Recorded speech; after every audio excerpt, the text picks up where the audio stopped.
Itu fi'li, perbuatan Nabi. Qaul Rasul, ucapan Nabi ialah sallu kama ra'aitumuni usalli. Pernah dengar hadis ini? Sallu kama ra'aitumuni usalli. Salatlah kamu seperti mana kamu melihat dan menyaksikan aku salat. Bagaimana salat Nabi? Nah ini, kata Nabi tadi, salatlah kamu sebagaimana aku salat. Kita tidak menyaksikan Rasulullah SAW karena baginda sudah meninggalkan kita 14 abad yang lalu. Dan macam mana kita nak tahu salat Nabi? Nahmadallah, kita bertahmid kepada Allah. Ada para perawi daripada kalangan para sahabat meriwayatkan, menyampaikan kepada tabi'in, dari tabi'in kepada tabi'ut tabi'in, tabi'ut tabi'in kepada pengikut-pengikut mereka, kepada a'immatul mujtahidin, pada selanjutnya sehingga hari ini, sehingga hari kiamat. Hadis-hadis yang menerangkan tentang ibadah Rasul umpamanya salat disebut mutawatir. Apa hadis mutawatir? Hadis yang diriwayatkan oleh ramai orang, karena perbuatan Nabi disaksikan oleh ramai orang. Hadisnya sahih, sumbernya banyak, fulan meriwayatkan fulan, mereka disebutlah mutawatir. Bab salat lebih-lebih karena ini adalah ibadah yang pertama dan utama.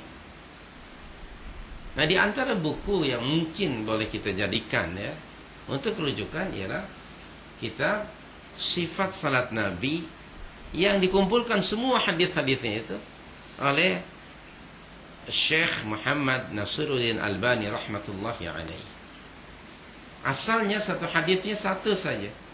Baginda sallallahu alaihi wasallam melihat seorang sahabat, dia salat, diperhatikan oleh Nabi. Apa kata Rasulullah? Anta lam tusalli. Ya fulan, kamu tadi belum salat.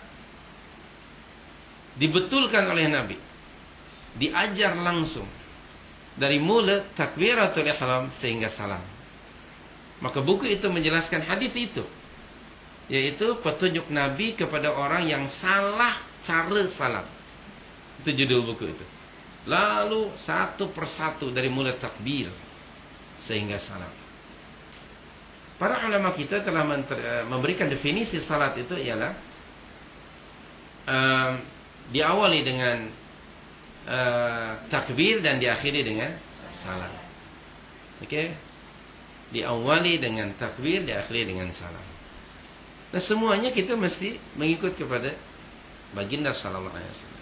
Alhamdulillah, buku itu sangat berguna bagi kita yang tidak punya capability untuk mengkaji seluruh hadis. Dia sudah mengumpulkan. Mula daripada niat. Bagaimana cara niat? Hadis ini bukan satu dua. Sila Anda beli. In English pun ada buku itu. Saya memilikinya buku itu dalam bahasa Inggris dan juga dalam bahasa Arabnya dan juga bahasa Melayu yang kira sudah diterjemahkan ke dalam bahasa kita. Kita tinggal beli saja buku itu, lalu kita betulkan salat kita selama ini apakah mengikuti atau tidak cara Nabi sallallahu alaihi wasallam. We should concern. Kerana ibadah sesuatu yang bersifat tauqifiyah, benda yang hanya ditetapkan berasaskan syariat.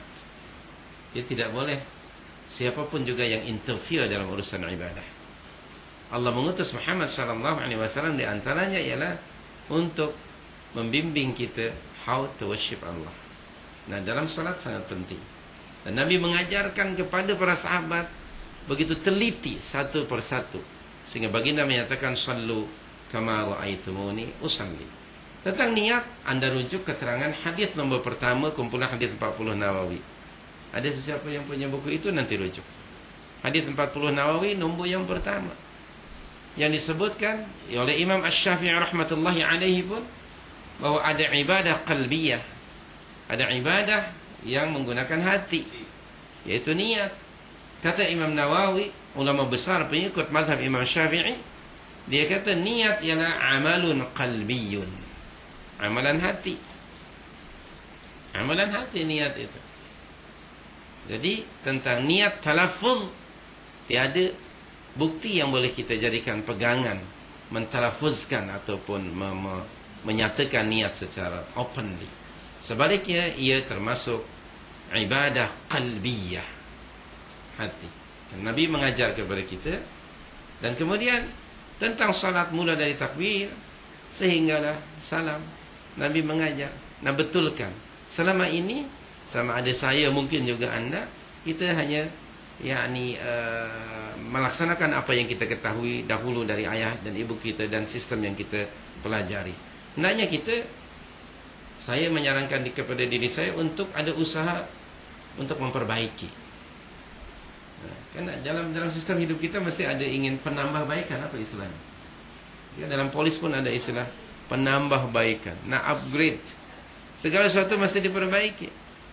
Rumah kita pun kita beli dahulu lalu kita perbaiki kan? Bahkan kadang-kadang direnovate. Kalau rumah boleh nak buat renovation. Tapi kalau agama tak boleh dia. Kita tinggal masuk saja. Dalam urusan ibadah, kita tidak boleh buat innovation and renovation. Tidak boleh buat modification. Sebaliknya kita harus ikut action yang ditunjukkan oleh Nabi. Tapi sallallahu alaihi wasallam, itu sekedar saya tidak menjawab langsung kepada pertanyaan anda, tapi baca buku itu. Dan ada satu buku yang dikarang oleh Syekh Abu Bakar Jabir Al-Jazairi hafizahullah. Judul bukunya tentang sirah nabawiyah, yaitu Al-Habib Ya Muhib, tentang sirah Nabi. Tapi di hujung buku tersebut beliau ada satu topik bagi saya menarik, yaitu hak-hak Nabi ke atas umatnya dan kewajiban umat ke atas Rasul. Di antaranya apa? Ittiba'uhu, mengikutinya, mengikuti petunjuknya. Nah, termasuk tadi di dalam salat, bagaimana Nabi itu salat. Jadi yang lama itu bukan berarti salah, tetapi perlu diperbaiki. Karena kita yang lama pun we never ask. Itu yang kita diajarkan oleh orang tua kita. Misalnya dalam salat ya, kita selalu mengucapkan usalli, betul tak? Dalam bahasa Arab. Lepas itu saya diajarkan terjemahkan ke dalam bahasa Sunda atau bahasa Jawa. Okey. Kemudian lepas itu dikombainkan niat itu dalam hati dengan lafaz takbir. Bukan begitu? Maka saya pernah niat lafzul jalalah lebih 6 harakat. Allah. Kerana pada waktu yang sama saya menterjemahkan. Betul tak? Di dalam hati saya atau aku salat maghrib 3 rakaat mengikut imam fardu kerana Allah. Sampai sempit dan sehingga semput kadang-kadang. Kerana nak menterjemahkan itu. I've been taught with my parents macam itu. Okay? Sehingga susah gitu. That is why dahulu saya kalau nak niat selalu jerking. Sampai berkali-kali. Susah betul nak niat. Kerana memang saya diajar 3 in 1. Bahasa Arab, usalli. Bahasa Sunda terjemahannya. Dan dikombinasikan dengan takbir. Tidak ada orang yang mampu melakukannya kecuali saya. Bangsa saya. 3 in 1. Orang lain tidak mampu. Itu hebat kita dari sudut itu ya. Boleh melakukan 3 dalam 1.